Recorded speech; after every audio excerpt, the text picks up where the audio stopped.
I didn't know how to ask for help. It was a very hard struggle for me.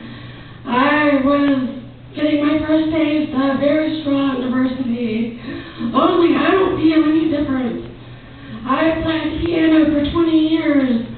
I played the oboe and the saxophone. I was very much a hearing person, mentally and physically. And I just can't explain, or there are no words that I can say how hard it was. But eventually, in order to thrive, I had to overcome that obstacle. I had to find a way to reach out to people and say, look, I'm deaf, and this is how you can talk to me. This is how we can still communicate and still have a good relationship. And they said, oh, well, why don't you just learn sign language? Well, okay, that would be nice if I knew sign language, but I don't know any other deaf people that know sign language. So what good is it to me to learn sign language if nobody I know knows sign language? So I put it off, I fought against it. I would not learn sign language. I felt like I was giving in. I wouldn't learn how to use a TTY phone. I felt like I was succumbing to this weakness. But as time went on, I was growing, and in New York, the radiation was going very well. I was having to come up to strangers on the street of New York, which you hear all these crazy stories about how rude people in New York are. And all I had to do was, I was on a payphone, and I couldn't hear who I was talking to, and grab a guy who was walking down the street and say, I'm deaf, can you help me with this phone call? I earned the benefit of learning to ask for help, which is huge, because it also taught me the awesomeness of the human spirit, and how when you are okay with your diversity, other people want to be okay with it too. They want to learn from you. Well, after I finished my radiation, I got very sick. I started having mobility issues that eventually got so bad, I had no fine motor skills. I couldn't write my name. I couldn't brush my teeth. I couldn't push water in my mouth. I looked like a stroke victim because one side of my face was paralyzed.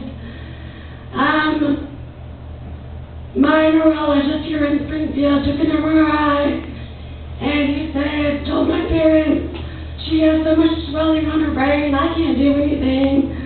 So here is a bunch of dexamethasone, which is steroids that they give NFL players in their knees. And he said she maybe has 6 months to live, but you can take her home and give her these, and you might help her live a little bit longer. Well, for 6 months I did have to stay in bed, but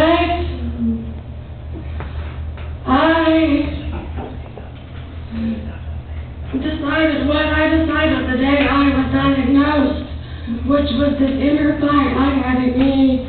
Okay, I will take this, but it's not going to stop me from living the life that I want to live.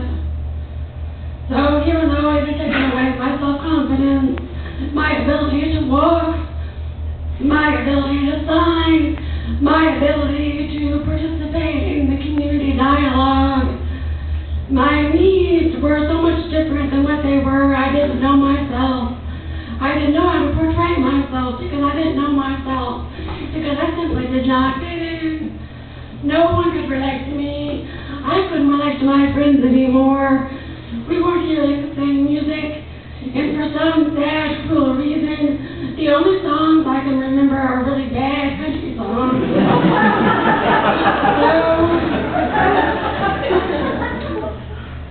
But after 6 or 7 months in bed, I started making myself get up, making myself do things. On the steroids, I gained 50 pounds in 3 months. My family bought me a treadmill so I could walk up the weights, and I did. And then it became easier and easier to regain my ability to walk. I could write. I just was ready to go out and live my life again. I thought.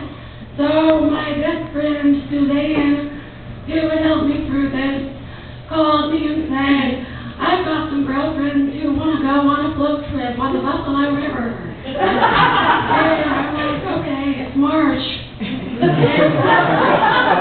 Walk, I'm not sure I can canoe. And she said, are you sure? I'll paddle for us. And I thought, this is scary as shit. If I pass this up, I will be denying myself the chance to live the life that I want. So I agreed to go, and I met these crazy women who thought it was okay to canoe in March. Well, we had a freak blizzard. It was 17 degrees. I was so scared. I fell in the gravel bar a million times. I was so bruised. I looked like they beat me with a paddle today. We overcame the blizzard. We overcame one girl sinking her canoe. I brought clothesline. So we stopped and camped out and tied the clothesline around the trees, dried everything out. And just that experience was so empowering. I knew I was ready to get my life back. And so I thought the next step is I need to date again. I lost 50 pounds. I'm 25 years old. All my friends are getting married and having babies. I didn't want to get married. I didn't want to have babies. But I like to date. So I just went to Match.com and I put a picture up and I had fun. I had like a record of 7 days in 1 week. But at that time, I lost all of my hearing completely. And so when I went on my first date, it was the first time I had to convince a boy I was still cute and charming, but I'm also deaf. And that's how I had to be okay with that, so he could be okay with me. I was very nervous about that first date. But this boy showed up. I explained to him beforehand the situation, and he showed up with a notepad in his front pocket. He said, I brought this so I can write things down for you. And then I knew that I was going to get the life that I needed. I was going to be able to go on. Well, 2 friends from college tried to convince me to go to Indiana for a wedding. And I said, man, I'm used to dating. I don't have to date for the wedding. And they made me go.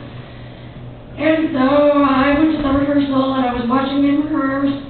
And it's really, first of all, I'm tall. And I've always had to wear flats because boys are short. And totally fine guy that looked like Val Kilmer in Top Gun walked in. He was at least 6'4", 6'5".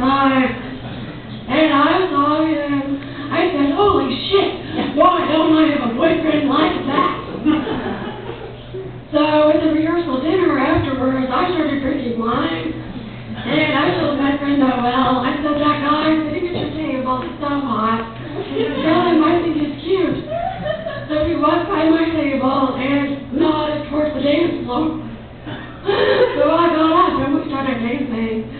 I got him drunk. We were making out with 15 weeks ago, or 15 weeks later, I married that man right there with the camera.